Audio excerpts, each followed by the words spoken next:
Cement और steel bar की कीमत में मुसलसल इजाफा हुआ है। इसका तामीराती प्रोजेक्ट्स पर क्या असर पड़ने वाला है, इस पर बात करने के लिए हमारे साथ नुमाइंदा सुनो टीवी मोहम्मद लुकमान मौजूद हैं। अस्सलाम वालेकुम लुकमान, सबसे पहले ये बताएं कि सीमेंट और स्टील बार की कीमतों में इजाफे की क्या वजह बताई जा रही है? जी बिल्कुल, इस साल 2022 गुजरा है, यकीनन ये स्टील और अगर आप देखें सीमेंट के लिए तो बहुत मुश्किल साल था और कीमतें बहुत बड़ी। जैसे आप देखें, इसका सीमेंट की जो एवरेज कीमत है वो तकरीबन 1045 रुपए है और 1050 और 1070 रुपए के भी कई कंपनियों के रेट हैं। इसका जो स्टील है उसकी कीमत में भी इजाफा होकर 2,24,500 रुपए पर टन तक पहुंच गया और ये पिछले साल अगर इसी साल पहले के देखें तो 194,000 टन का था। तो 41% जो इजाफा हुआ है वो इसकी सीमेंट की कीमत में और 16% जो है स्टील की कीमत में। बुनियादी वजह जो बताई जा रही है वो एनर्जी है। अगर आप सीमेंट की बात करें तो जो भी इसके रॉ मटेरियल है, जैसे आपका ये लाइमस्टोन है या जिप्सम है या रेत है, ये तो पाकिस्तानी ये लोकल रॉ मटेरियल है। लेकिन जो उसकी कन्वर्जन होती है इसमें क्लिंकर में या सीमेंट में, उसमें आपकी एनर्जी काफी खर्च होती है। तो ये एक मेन मसला था जिसकी वजह से सीमेंट की कीमतें बढ़ी। और सेकेंडली जो उसकी बरामदात थी उसकी भी कमी हुई। जैसे जो आपका श्रीलंका था उसने पाकिस्तान के बजाय वियतनाम से सीमेंट लेना शुरू किया। उसकी वजह से जो डोमेस्टिक मार्केट में उनको इन्हिसार बढ़ा और उस इन्हिसार बढ़ने की वजह से उन्होंने उसकी कीमतें बढ़ाई ताकि जो उनका एक शॉर्टफॉल आ रहा मुनाफे में उसको भी पूरा किया जाए। और दूसरी अगर आप स्टील की बात करें, स्टील में भी जो सबसे ज्यादा जो मसला बना वो उसका टोटली जो इंपोर्ट पर इन्हिसार होना है।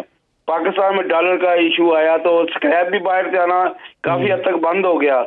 और स्क्रैप के अलावा जो सबसे बड़ा फैक्टर था वो कोल है या कोक है जिसका इस्तेमाल होता है और तब जाके स्टील बनता है। तो ये एक इशू बना कि इसमें जो एलसीज हमारी नहीं खुल रही because of dollar inflows and outflows, उसका इस पे उसकी वजह से क्या फर्क आ रहा है इसके ऊपर? यकीनन इसका इम्पैक्ट तो आया है साफ ज़ाहिर। जैसे कि जो आपकी स्टील इंडस्ट्री है उसका रॉ मटेरियल तो बाहर से अक्सर आ रहा है, खासतौर पर स्क्रैप आता है। अब जो स्क्रैप जब नहीं आएगा बाहर से तो आपके जो मौजूदा जो स्टॉक्स हैं स्क्रैप के उसकी कीमत एस्केलेट कर जाएगी। तो इनकी एलसीज नहीं खुल रही, क्या स्टील मिल्स खोलना चाह रहे हैं लेकिन खुल नहीं रही, हुकूमत खोलने नहीं दे रही। ये एक बहुत बड़ा इशू है एलसी ना खुलना।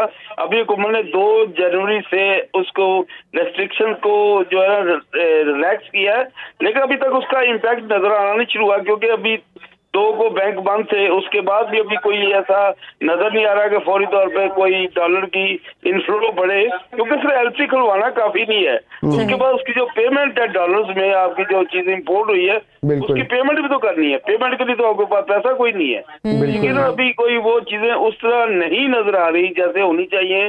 जैसे कि आपका स्टील सेक्टर पहले ही क्राइसिस में है, स्टील मिल जो है वो ना होने के बराबर ही तकरीबन नॉन फंक्शनल है। और जो आपकी मिनी स्टील मिल्स है मुल्क भर में वो भी इस वक्त क्राइसिस में खाम माल की वजह से है या जो एनर्जी है उसकी वजह से है।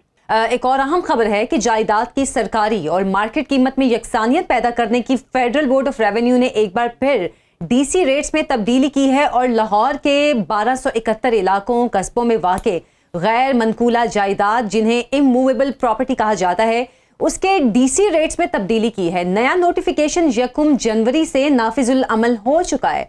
इस पर बात करते हैं, हमारे साथ सुनो टीवी के नुमाइंदे अली शेराज मौजूद हैं। अली शेराज, अस्सलाम वालेकुम। और ये बताइएगा कि लाहौर के बेशतर ये नोटिफाइड एरियाज में कहीं वैल्यू को लाहौर के डीसी रेट्स के मुताबिक कम किया गया है, कहीं ज्यादा। इस हवाले से वजह क्या बताई जा रही है? जी बिल्कुल, मैं आपको इसके डीसी रेट के हवाले से भी बताता चलता हूँ कि लाहौर की 363 ऐसे मौजाजात हैं जिनके अंदर डीसी रेट को जो है वो तब्दील कर दिया गया है और ये इसका जो नोटिफिकेशन है वो नाफिज अमल भी हो चुका है। और डीसी रेट जो पहले जो लाहौर की जितनी लैंड थी उनका एक रेट मुकर्रर किया जाता है डीसी रेट के मुताबिक कि ये सरकारी रेट है। इस सरकारी रेट पे गवर्नमेंट अगर कोई चीज़ परचेज करती है या सेल करती है या जब आप इसकी ट्रांसफ़र करवाने जाते हैं तब ये प्रॉपर्टी का एक डीसी रेट के मुताबिक रेट तय किया जाता है और उसका 2 2% जो है वो आपको अपनी रजिस्ट्री के अंदर उसकी फीस जमा करवानी होती है, जिसके बाद वो रजिस्ट्री का अमल शुरू होता है। ये पहले लाहौर के अंदर तकरीबन जितने भी इलाके बनते हैं, ये तकरीबन 9 टाउन है, जिसमें नश्तर टाउन है, रावी टाउन है, गुलबर्ग टाउन है, दातागंज बख्श टाउन है, इसी तरह वागा टाउन है, इलामा इकबाल टाउन है। ये 9 टाउनों के अंदर जितनी भी जगह आती हैं, इनके डीसी रेट मुकर्रर हो चुके हैं। और इस टाइम डीसी रेट पहले अगर आप अंदाजा लगाएं कि 1 करोड़ की अगर कोई प्रॉपर्टी होती थी तो उसकी जो रजिस्ट्री का खर्चा बनता था वो तकरीबन 5 लाख रुपया बनता था।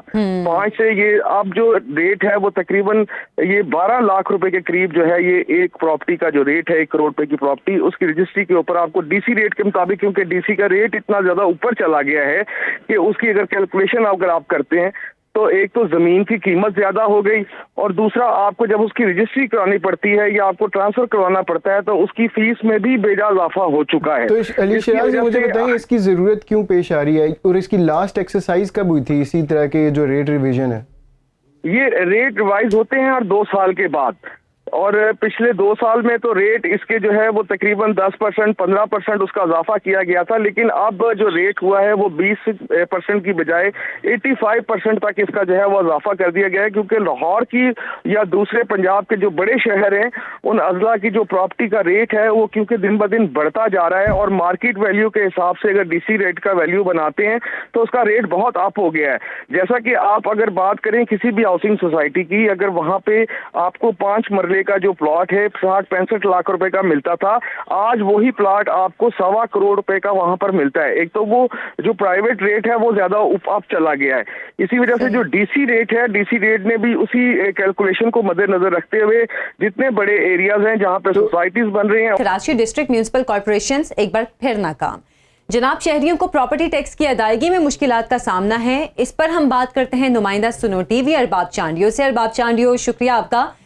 ये काम तो महकमा एक्साइज टैक्सेशन का होता है, इसमें डिस्ट्रिक्ट म्यूनिसिपल कॉर्पोरेशंस को क्यों इन्वॉल्व किया गया है? जी, बड़ी दिलचस्प बात ये है कि कराची में अभी तक ये तय नहीं हो पाया कि ये प्रॉपर्टी टैक्स आखिर वसूल कौन करेगा। अच्छा। जब अब मैं आपको 2 अहम मैसेजेस अलग अलग, यानी मैंने साबिक एडमिनिस्ट्रेटर मुर्तजा वहाब से जब ये पूछा कि आप ये बताएं कि जो प्रॉपर्टी टैक्स है वो डीएमसीज या केएमसीज वसूल करती हैं, तो उन्होंने कहा नहीं, एक्साइज वसूल करती है।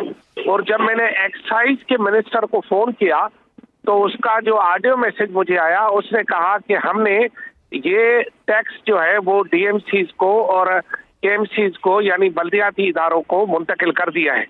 अब आप ही फैसला करें कि एक टैक्स और 2 मौकूफ, तो ये यानी ये तो मामला सिर्फ आप और हम टीवी चैनल तक आया है। आम आदमियों को तो पता ही नहीं चल रहा कि जो प्रॉपर्टी टैक्स है पहले तो वसूल कौन करेगा और किस दर को जाना है। वो अपना प्रॉपर्टी टैक्स देने के लिए एक्साइज के दरवाजे पे जाए या डीएमसीज और केएमसीज के दरवाजे में जाए। तो अभी चांडियो साहब जब जाते हैं अभी, क्योंकि प्रॉपर्टी टैक्स तो पहले से भी लिया जा रहा है ना, तो पहले क्या हो रहा था जब वो एक्साइज के पास जाते थे तो वो क्या उनको आगे से रिजेक्ट कर देते, वो कहते थे हम डीएमसीज के पास जाएं?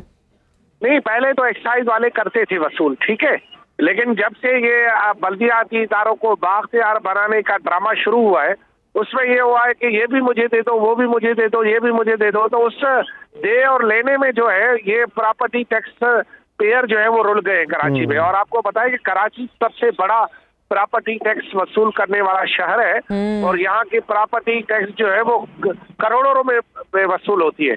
तो इस हिसाब से यहाँ पर प्रॉपर्टी टैक्स पे न सिर्फ नुमाया कमी हुई है बल्कि शहरी भी रुल गए और इदारों के दरमियान आपस में भी अभी तक ये तय नहीं हो पा रहा कि क्या करेंगे।